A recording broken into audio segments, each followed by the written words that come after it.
नमस्कार साथियों, एक बार फिर से आप सभी का स्वागत है आपके अपने यूट्यूब चैनल 360 एजुकेशन पर। आज हमारी बायोलॉजी की तीसरी क्लास है और आज हम लोग बायोलॉजी में जीवों का वर्गीकरण इसके बारे में जानने चलते हैं आगे। क्या होता है वर्गीकरण, किसने दिया, किन किन भागों में बांटा गया, कब दिया, इसके बारे में सब हम विस्तार से चर्चा करते हैं। चलिए पहले ये जानने की कोशिश करते हैं कि जीवों का वर्गीकरण होता क्या है और वर्गीकरण को करने की आवश्यकता क्यों पड़ी। चलिए देखते हैं हम लोग। जैसा कि आप सब जानते ही होंगे और ना जानते होंगे तो आज जान जाएंगे कि पृथ्वी पर लगभग 1.7 से 1.8 मिलियन स्पीसीज पाई जाती हैं। इन स्पीसीज का अध्ययन करने के लिए और उन पर वैज्ञानिक प्रयोग करने के लिए उन्हें अलग अलग वर्गों में बांटा गया। इसे ही जीवों का वर्गीकरण कहते हैं। वर्गीकरण का अगर साधारण शब्दों में बात करें, वर्गीकरण का मतलब होता पहचान। वर्गीकरण मतलब होता पहचान, मतलब किसी भी चीज का या किसी भी जीव का पहचान करना। अब आपको वर्गीकरण को दो एग्जांपल समझाने की कोशिश करते हैं, ध्यान समझिए। देखिए वर्गीकरण,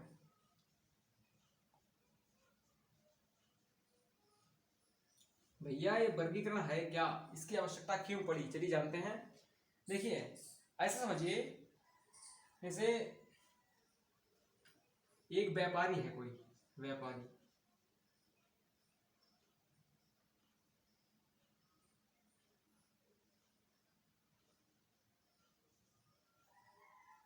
एक,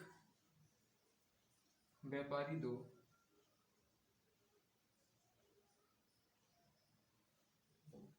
ठीक है, इसकी किराने की दुकान तो आप जानते होंगे सब। किराने की दुकान मतलब वो दुकान जहां पे सारा गल्ला सामान मिलता हो, किराने की दुकान है। ये इसका ड्रॉर है, मतलब यह है गल्ला, मतलब पैसे रखने की जगह है।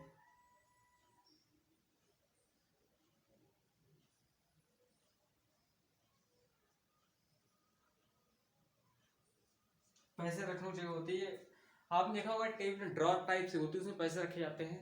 दुकान वो गल्ला बोलते हैं उसे। इसका है ये गल्ला। एक व्यापारी ये है,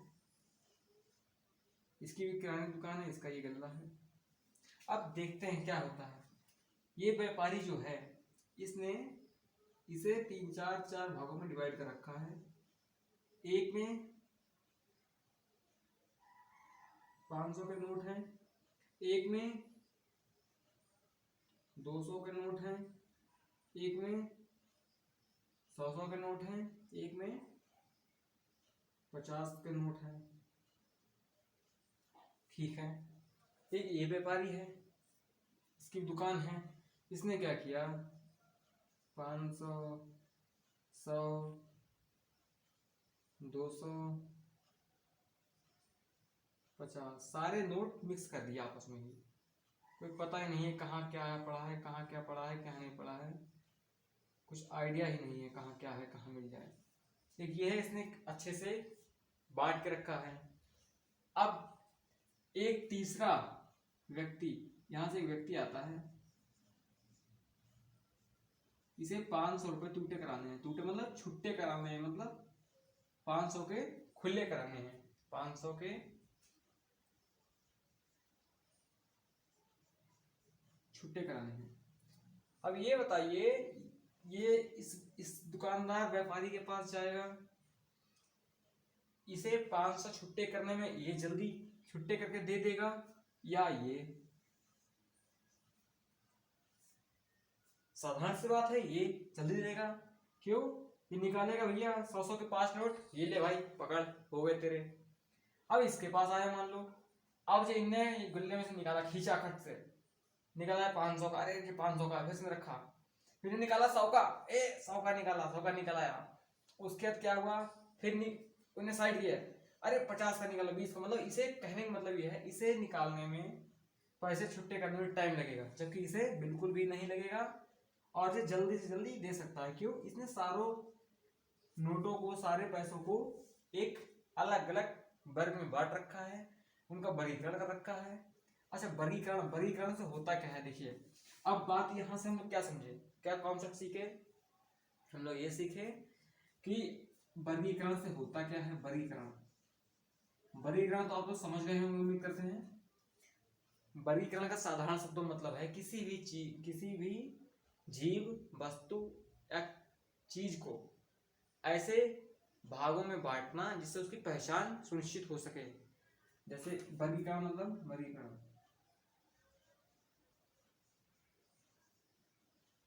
वर्गीकरण से होता क्या है, आसान पहचान आसान हो जाती है।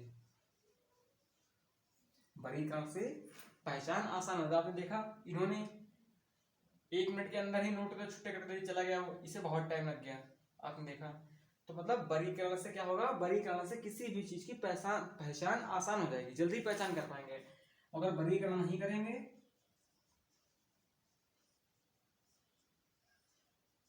तो क्या होगा, पहचान आसान नहीं है। इतनी बात आप लोग समझ गए होंगे। मैंने एक आपको उदाहरण के माध्यम से समझाने की कोशिश की। सबसे पहले बताया वर्गीकरण के बारे में पढ़ने चल रहे हैं। वर्गीकरण क्या होता है, किसी भी जीव को, किसी भी वस्तु को अलग अलग समूहों में बांटना वर्गीकरण कहलाता है। आपको 2 उदाहरण के माध्यम से समझाने की कोशिश की है मैंने। एक व्यापारी, किराना व्यापारी का उदाहरण देके समझाने की कोशिश की है। अब बात करते हैं ये वैज्ञानिक, मतलब अब ये बायोलॉजी के अंदर कैसे आया, क्योंकि मैंने आपको बताया यहाँ पे लगभग 1.7 से 1.8 मिलियन प्रजातियां पाई जाती हैं।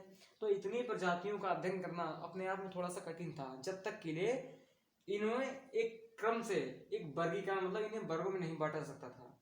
इसके लिए वैज्ञानिकों को वर्गीकरण की आवश्यकता पड़ी, जीवों का वर्गीकरण किया गया। जीवों के वर्गीकरण को वैज्ञानिक आधार किसने दिया, जॉन रे ने। एक जॉन रे नामक वैज्ञानिक थे, उन्होंने जीवों के वर्गीकरण को आधार दिया, वैज्ञानिक आधार दिया। उसके बाद एक स्वीडिश वैज्ञानिक थे, स्वीडन के, उनका नाम था कैरोलिनियस। इनके द्वारा जीवों के आधुनिक वर्गीकरण का प्रतिपादन किया गया। इन्होंने जीवों के आधुनिक वर्गीकरण के लिए अपने प्रयास तीव्र किए। जीवधारियों के आधुनिक वर्गीकरण में सबसे प्रमुख योगदान किसने दिया, कैरोलिनियस ने। कैरोलिनियस कौन थे, ये स्वीडिश वैज्ञानिक थे और इन्होंने द्विनाम पद्धति का प्रतिपादन किया। चलिए इस बारे में जानते हैं अभी हम लोग, पहले ये बात करते हैं। जीवों का आधुनिक वर्गीकरण किसने दिया, इसमें प्रमुख भूमिका किसने निभाई, कैरोलिनियस ने। आधुनिक वर्गीकरण की नींव डाली, इसलिए इन्हें वर्गीकी का पिता। अगर आपसे कोई पूछे कि फादर ऑफ टैक्सोनॉमी अर्थात वर्गीकी का पिता किसे कहा जाता है, तो आप सब कहेंगे कि कैरोलिनियस को। इन्होंने द्विनाम पद्धति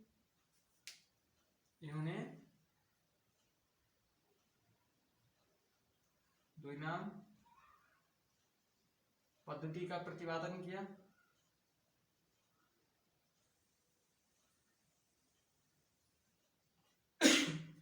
इन्होंने द्विनाम पद्धति का प्रतिपादन किया, इसलिए इन्हें द्विनाम पद्धति का जन्मदाता भी कहा जाता है। अब ये बताते हैं द्विनाम पद्धति क्या होती है। उससे पहले हम लोग ये जानते हैं कि द्विनाम पद्धति को इन्होंने कहाँ बताया, कब बताया। मैंने आपको बताया कि आधुनिक वर्गीकरण में सबसे प्रमुख योगदान कैरोलिनियस का था, एक स्वीडिश वैज्ञानिक थे। इनकी पुस्तकें बाई चांस पेपर में आ जाती हैं। इनकी पहली पुस्तक, मतलब इनकी पुस्तक का नाम क्या है, जेनरा प्लांटेरम, सिस्टमा नेचुरी फिलोसिफा बोटेनिका, ये इनकी पुस्तकें हैं, इनके द्वारा लिखित। और इन पुस्तकों में ही इन्होंने पूरा का पूरा द्विनाम पद्धति के बारे में बताया है। जीवों को 2 जगत में बांटा है। इनके द्वारा चलिए इसे थोड़ा इरेज कर देते हैं, यहाँ पर थोड़ी जगह कम पड़ रही है।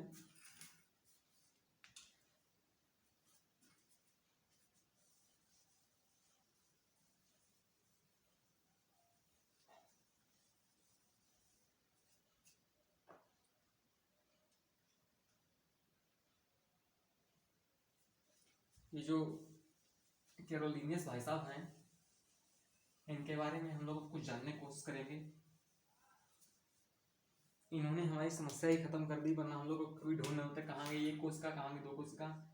कैरोलिनियस ये थे, इन्होंने क्या किया, इन्होंने टू किंगडम ऑफ क्लासिफिकेशन दिया। टू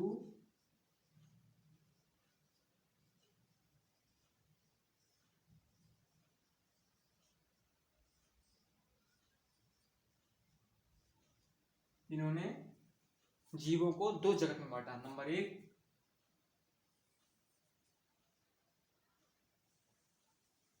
पादप जगत,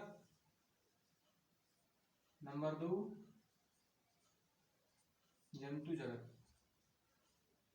इन्होंने क्या किया, टू किंगडम ऑफ क्लासिफिकेशन दिया। इन्होंने जीवों को दो वर्गों में बांटा, एक पादप जगत, जंतु जगत। और इन्होंने साथ साथ मैंने आपको यहां बताया था द्विनाम पद्धति।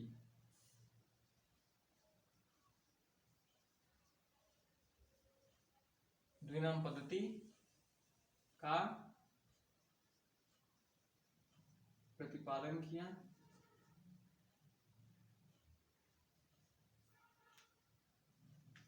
अब चलिए द्विनाम पद्धति का प्रतिपादन किया, इसलिए इन्हें द्विनाम पद्धति का जन्मदाता भी कहा जाता है। द्विनाम पद्धति का जन्मदाता भी कहा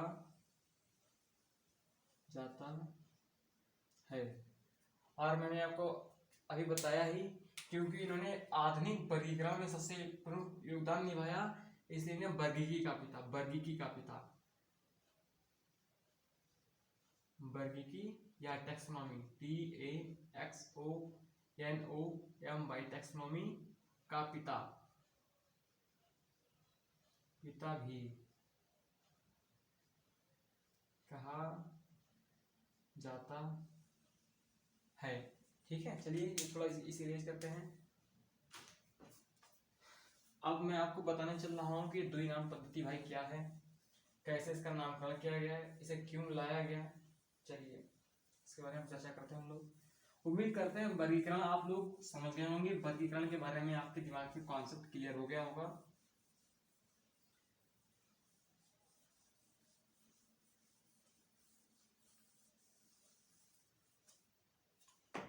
देखिए मैंने आपको बताया वर्गीकरण, आधुनिक वर्गीकरण में योगदान निभाया महत्वपूर्ण, इसलिए इन्हें वर्गीकी का या टैक्सोनॉमी का फादर कहा जाता है। द्विनाम पद्धति का प्रतिपादन किया, द्विनाम पद्धति का जनता कहा जाता है। अब बताते हैं द्विनाम पद्धति क्या है।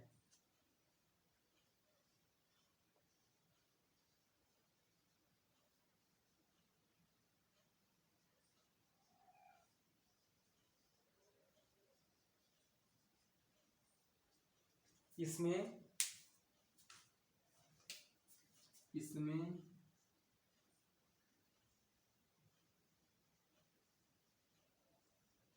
जीवों के नाम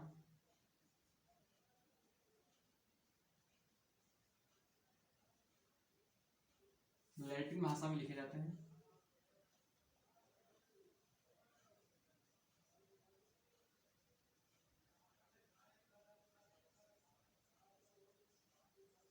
और जीवों के नाम, जीवों के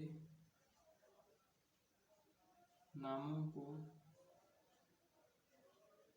दो भाग में होना, भाग में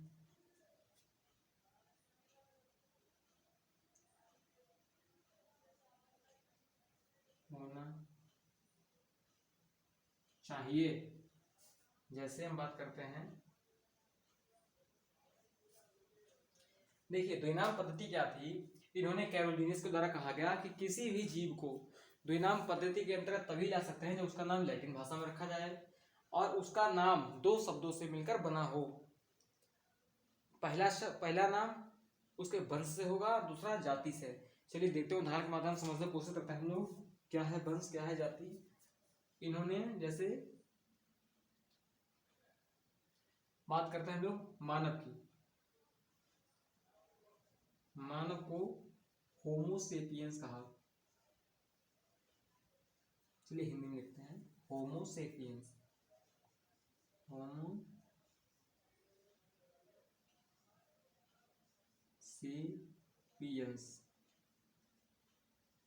ठीक है। अब इसमें बताते हैं क्या है वंश क्या है। देखिए इसमें इन्होंने कहा कि मानव को दो वर्गों में डिवाइड, मानव नाम को लैटिन द्विनाम पद्धति के अंतर्गत लैटिन भाषा के दो शब्दों मिलकर बनाया गया, होमो प्लस सेपियंस। इसमें क्या है, ये होमो जो है, होमो है क्या है हमारा, होमो है वंश, हम लोग होमो वंश के हैं, और सेपियंस क्या है हमारी जाति।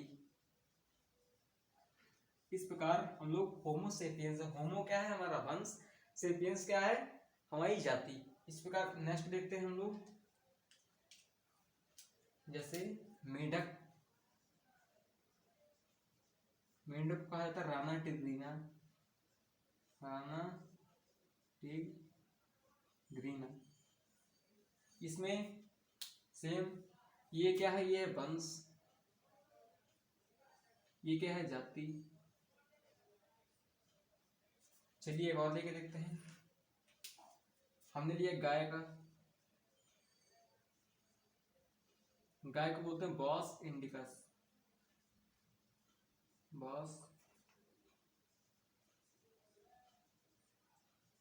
Bos indicus. इसमें बॉस क्या है, यह है वंश, इंडिकस क्या है, यह है जाति। अब उम्मीद करते हैं आप लोग इन उदाहरणों के माध्यम से समझ गए होंगे कि मतलब द्विनाम पद्धति है क्या, क्यों रखा गया, कैसे होता है। द्विनाम पद्धति क्या है, इसमें जीवों के नाम को लैटिन भाषा में लिखा जाता है, नंबर 1। दूसरी कंडीशन क्या है, इसमें लिखे गए नामों का दो भागों में होना जरूरी है, दो भाग होने चाहिए तभी बांट सकते हैं। पहला होगा वंश का, दूसरा होगा जाति। जैसे हम लोगों ने उदाहरण के माध्यम से समझने की कोशिश की है, मानव को मतलब मनुष्य को क्या कहते हैं, होमो सेपियंस, होमो वंश है, सेपियंस है हमारी जाति। ऐसे ही मेंढक को बोलते हैं राना टिग्रीना, राना वंश है, ये टिग्रीना जाति है।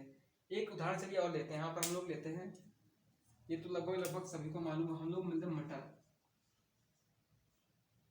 मटर का वैज्ञानिक नाम होता है पाइथन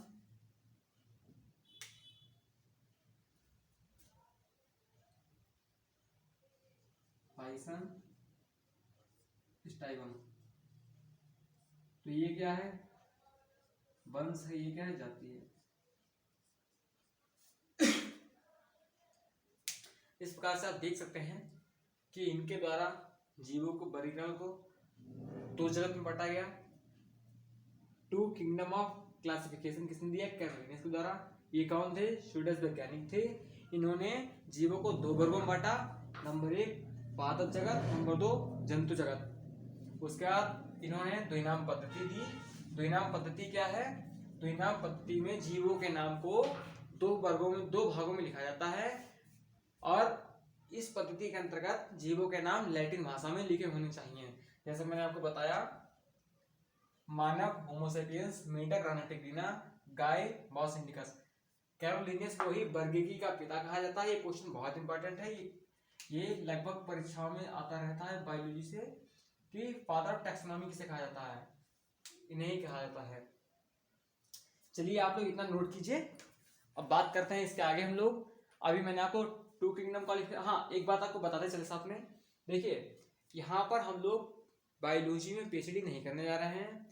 सिंपल हम छोटी छोटी चीजों को जान कर बढ़ते बढ़ते उस तक पहुंचेंगे जो हमारे परीक्षा के लिए इंपॉर्टेंट है। जैसे मैं आपको बता दूं, यहाँ पर बताने को मैं बता दूं जॉन रे क्या थी, कैसे क्या इन्होंने निष्कर्ष निकाला, क्या दिया क्या नहीं, लेकिन नहीं, हम यहाँ पर उतना ही पढ़ाते चलेंगे जितना कि हमारी परीक्षा की दृष्टि से इंपॉर्टेंट है और जो हमारे लिए परीक्षा में उपयोगी हो। देखिए अब इसके बाद क्या होगा, पहले पढ़ा है जॉनरे, जॉनरे के बाद मैंने आपको कैरोलिन के बारे में 2 किंगडम क्लासिफिकेशन बताया। इसके बाद एक 3 किंगडम आया है, 4 किंगडम आया, वो आपको नहीं पढ़ना है क्योंकि उससे एग्जाम में क्वेश्चंस नहीं आते हैं। और 2 किंगडम ऑफ क्लासिफिकेशन के बाद हम लोग चलेंगे 5 जगत सिद्धांत, मतलब 5 किंगडम ऑफ क्लासिफिकेशन पर। वो किसने दिया था, वो आर.एस. ब्यूटेकर ने दिया था, उसके बारे में हम लोग अभी जानेंगे। पहले आप लोग इतना नोट कर लीजिए।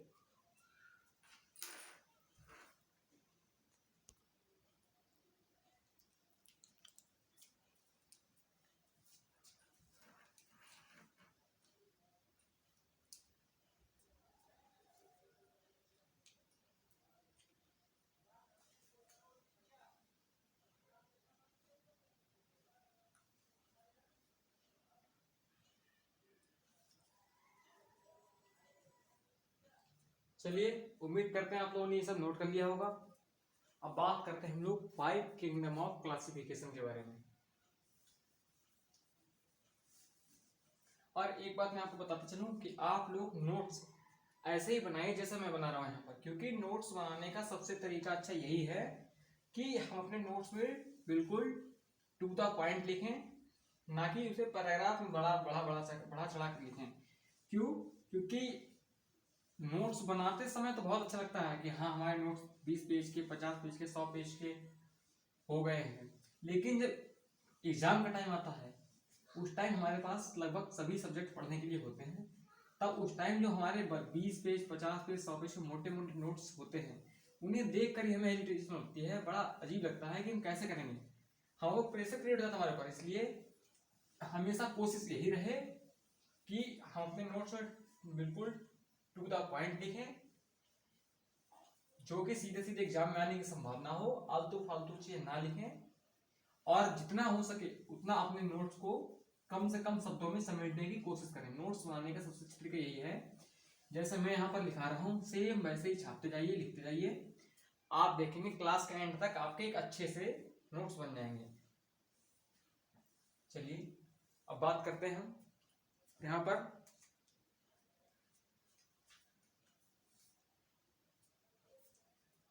5 किंगडम क्लासिफिकेशन। 5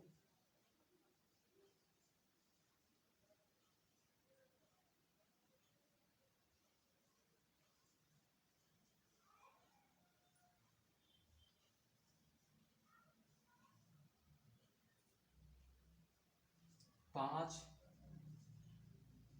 जगत वर्गीकरण।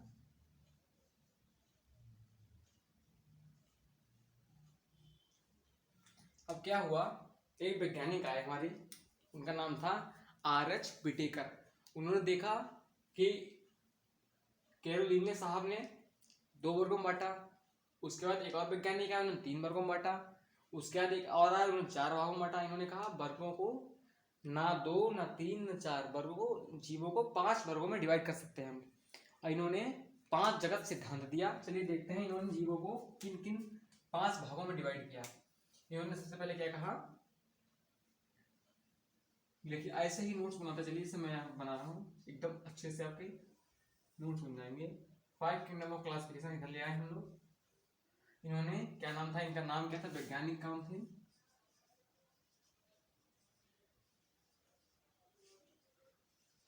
आर.एच.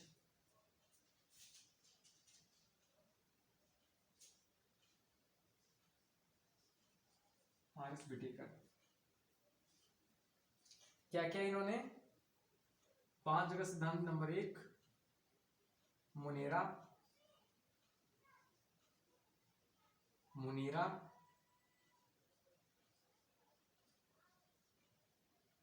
प्रोटिस्टा,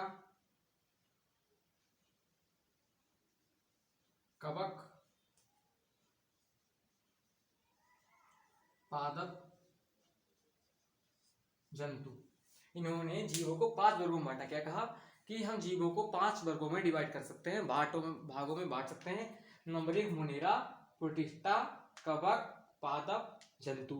अब मुनीरा के अंतर्गत कौन कौन से जीव आते हैं, इसके बारे में लोग डिटेल से चर्चा करेंगे। चलिए जानते हैं, अभी शॉर्ट में जानते हैं। मुनीरा जगत के अंतर्गत ऐसे जीव आते हैं जो यूनिसेलुलर प्लस प्रोकैरियोटिक कोशिका से मिलकर बने होते हैं, उन्हें मोनेरा कहते हैं। इसमें बैक्टीरिया, वायरस, मतलब एक सेल वाले जीव इसी में आते हैं। चलिए बात करते हैं इसके बारे में, हम चित्र के द्वारा समझते हैं, बात करते हैं। देखिए मोनेरा,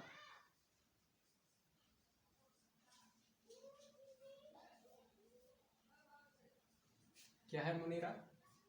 पहले सबसे हम बात करते हैं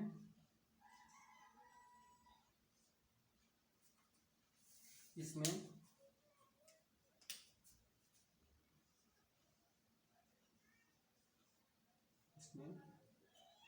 यूनी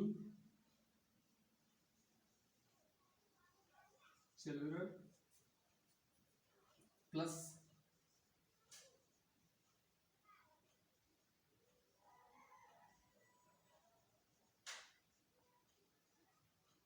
प्रोकैरियोटिक सेल से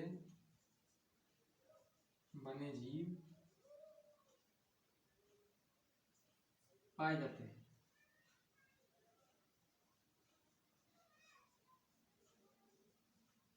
अब बताते चले साथ साथ, बहुत से लोग बच्चे इसमें ऐसे होंगे जो नए हैं, बिल्कुल बायोलॉजी को इतनी अच्छे से नहीं समझते हैं। देखिए यूनिसेलुलर किसे कहते हैं, यूनिसेलुलर और प्रोकैरियोटिक के अंदर, पहले मैं आपको इससे इन्हें, चलिए मैं आपको मोनेरा समझाने से पहले आपको ये बता दूं कि यूनिसेलुलर क्या होते हैं, मल्टी सेलुलर किसे कहते हैं। इसे बोलते हैं हिंदी में एक कोशिकीय,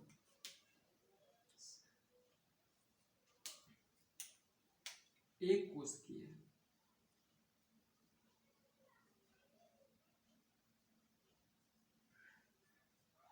और ये हो गया हमारा, इसे तो प्रोकैरियोटिक बोलेंगे।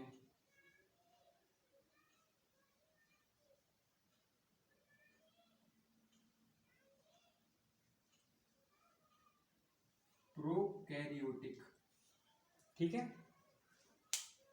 आपको मोनेरा बताने से पहले मैं आपको ये बता देना चाहता हूं, यूनिसेलुलर किसे कहते हैं और मल्टी सेलुलर किसे कहते हैं, यूकैरियोटिक किसे कहते हैं, प्रोकैरियोटिक किसे कहते हैं।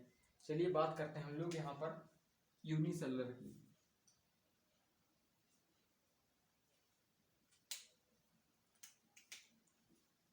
मतलब एक कोशिकीय,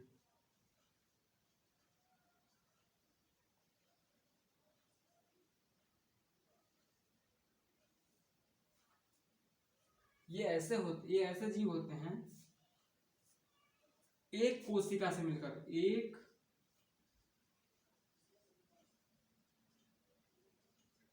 कोशिका से बने जीव,